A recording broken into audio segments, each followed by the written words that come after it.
Hello student, मैं doctor Vinita Sharma, assistant professor, government arts and commerce girls college Devendra Nagar, Raipur से हूँ। आज आपको बीकॉम सेकेंड ईयर में कास्ट अकाउंट में फर्स्ट यूनिट में उसके कॉन्सेप्ट, मीनिंग, नेचर और स्कोप के बारे में आपसे चर्चा करूँगी। What is cost account? लागत लेखा क्या है? लागत लेखा कोई अलग से लेखांकन नहीं है, वरन यह एक सामान्य लेखांकन का पार्ट है, या कह सकते हैं कि अकाउंटेंसी का ही एक स्पेशल ब्रांच है। इसमें उत्पादित वस्तु और सेवाओं की लागत को व्यवस्थित, विस्तृत एवं क्रमबद्ध तरीके से लिखा जाता है। आज व्यवसायी यदि कोई उद्योग या व्यवसाय प्रारंभ करता है तो वह लाभ की आशा से करता है, हानि की जोखिम वह नहीं उठाना चाहता है। एक निश्चित अवधि के बाद में वह अपने बिजनेस का रिजल्ट जानने की कोशिश करता है कि क्या उसे लाभ हुआ है अथवा हानि। और यदि हानि है, यदि उसका बिजनेस यदि लॉस पर चलता है तो क्या वह उसे बंद कर दे, और यदि वो प्रॉफिट पे चल रहा है तो क्या हम उसे आगे भी जारी रख सकें। आज के कंपटीशन में वही बिजनेसमैन मार्केट में अपना अस्तित्व बनाए रख सकता है जो ग्राहकों को अधिक से अधिक अपनी ओर आकर्षित करे। हम जानते हैं कि कंज्यूमर जो है वो वस्तु की यूटिलिटी और प्राइस की ओर आकर्षित होता है। इसलिए एक उत्पादक चाहता है कि वह उत्पादित वस्तु का मूल्य कम से कम रखे। मूल्य कम करने के लिए उसे लागतों में भी कमी करनी पड़ेगी। इस प्रकार से उत्पादित वस्तु का मूल्य कम रखने के लिए लागत लेखांकन आवश्यक है। लागत संबंधी बहुत सारी समस्याओं की जानकारी हमें फाइनेंशियल अकाउंट से नहीं मिलती है। इस कारण अकाउंटेंसी की एक ब्रांच के रूप में कास्ट अकाउंट का विकास हुआ है। एक प्रश्न यहाँ पे उपस्थित होता है कि वित्तीय लेखों में ऐसी कौन सी कमियां थी जिसके कारण लागत लेखों का प्रादुर्भाव हुआ।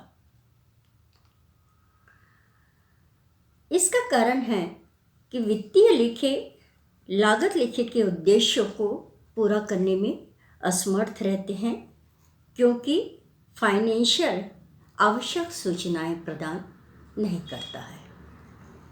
जैसे फाइनेंशियल के द्वारा हम उसकी सही लागत को ज्ञात नहीं कर पाते हैं। अर्थात यदि किसी वस्तु या सेवा की प्रति इकाई विक्रय मूल्य ज्ञात करनी है तो हमें उसका प्रति इकाई लागत ज्ञात करना आवश्यक है। वित्तीय लेखों में केवल आय व्यय का लेखा किया जाता है और उसका क्लासिफिकेशन और एनालिसिस सही ढंग से नहीं हो पाता है। सही लागत ज्ञात नहीं होने के कारण टेंडर भरने में उनको दिक्कत आती है। इसी प्रकार से मटेरियल एवं स्टॉक का वैल्यूएशन में भी कठिनाई होती है।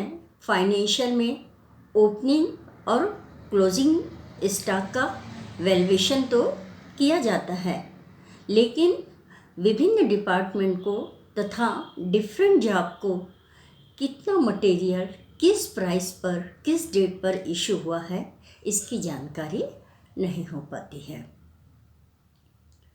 श्रमिकों को वर्ष भर में कितना पारिश्रमिक दिया गया है इसका लेखा तो फाइनेंशियल में दिया जाता है, लेकिन किस डिपार्टमेंट में या किस जॉब में कितने श्रमिक कार्य कर रहे हैं, उनको कितना पारिश्रमिक दिया जा रहा है, इसकी जानकारी फाइनेंशियल अकाउंट से नहीं हो पाती। श्रमिकों में कितनी ट्रेंड है या अनट्रेंड है इसकी जानकारी भी नहीं हो पाती है।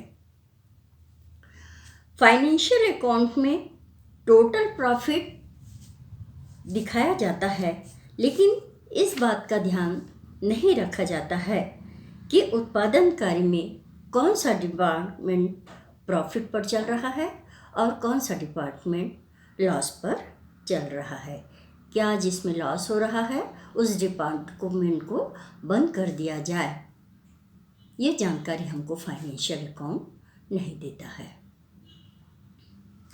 उत्पादन कार्य के बीच में कितने श्रमिक घंटे व्यर्थ चले गए और मशीन कितने समय तक सुस्त अवस्था में रही, अर्थात मशीनों पर कार्य नहीं हुए हैं, इसकी जानकारी भी हमको वित्तीय लेखों से नहीं मिलती है।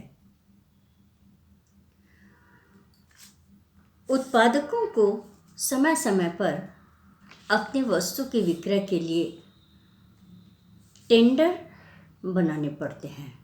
जैसे कॉन्ट्रैक्ट पर यदि किसी कार्य को लिया हुआ है तो उसे टेंडर प्राइस देना पड़ता है। आप जानते हैं कि जो टेंडर प्राइस होता है वो पिछली अवधि के कास्ट शीट को लेकर तथा प्रेजेंट में जो व्यय हैं उसको एडजस्ट करके टेंडर मूल्य निकाला जाता है, जो कि फाइनेंशियल अकाउंट में संभव नहीं है। हानि के कारणों की भी उचित जानकारी हमको फाइनेंशियल अकाउंट से प्राप्त नहीं होती है। ऋण देने में भी काफ़ी कठिनाई होती है।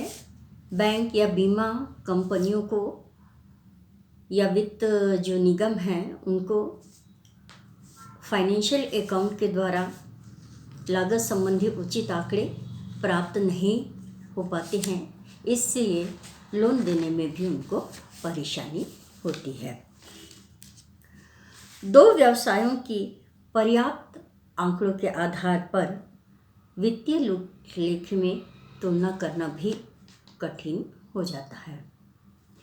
उसी प्रकार से जिस वस्तु का उत्पादन किया जा रहा है उसमें अभी तक कितनी लागत आई है और कितनी लागत आने की संभावना है, इसकी जानकारी हमको फाइनेंशियल अकाउंट से प्राप्त नहीं हो पाती है। इस प्रकार फाइनेंशियल अकाउंट के द्वारा प्रदर्शित रिजल्ट को सफलता या असफलता का आधार हम नहीं मान सकते हैं, क्योंकि वित्तीय जो लेखांकन है वो केवल एक सीमित प्रकार की लेखांकन की जानकारी देता है, जो कि औद्योगिक आवश्यकताओं को पूरा नहीं कर पाती।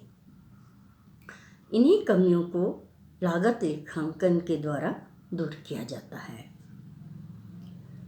वर्तमान प्रतियोगिता में लागत की गणना, लागत पर नियंत्रण तथा लागत का विश्लेषण बहुत ही महत्वपूर्ण पहलू है, इसलिए लागत लेखांकन का महत्व दिनों दिन बढ़ते जा रहा है। ICMA लंदन के अनुसार उस बिंदु से जहाँ पर व्यय किया गया है अथवा व्यय किया माना गया है, लागत केंद्र तथा लागत इकाइयों से अंतिम संबंध स्थापित करने तक की लागत के लिए लेखा करने की प्रक्रिया को लागत लेखांकन कहते हैं। इसके विस्तृत प्रयोग में सांख्यिकी समंकों की तैयारी, लागत नियंत्रण की पद्धतियों का प्रयोग तथा नियोजित क्रियाओं की लाभकारिता सम्मिलित की जाती है। लागत के 3 एलिमेंट्स हैं, मटेरियल, लेबर और एक्सपेंसेस, और इन्हीं 3 तत्वों से संबंधित लेखा करने का कार्य लागत लेखांकन में किया जाता है। ये सभी लागतें जो कि उत्पादन क्रिया को प्रारंभ करने से शुरू हो जाती है, अर्थात जहाँ से हम रॉ मटेरियल परचेज करते हैं वहाँ से लेकर माल की बिक्री एवं वितरण अर्थात कस्टमर तक की पहुँचने की सभी लागतें लागत लेखांकन में शामिल होती हैं। लागत ज्ञात करने की तकनीकी एवं प्रक्रिया को इस प्रकार से हम लागत लेखांकन कहते हैं। नेचर ऑफ कॉस्ट अकाउंट, लागत लेखांकन की प्रकृति। लागत लेखांकन एक विशिष्ट शाखा है। आपको मैंने पहले ही बताया था कि अलग से अकाउंटेंसी नहीं है, बल्कि अकाउंटेंसी का ही एक स्पेशल ब्रांच है जो कि डबल एंट्री सिस्टम के आधार पर कार्य करता है।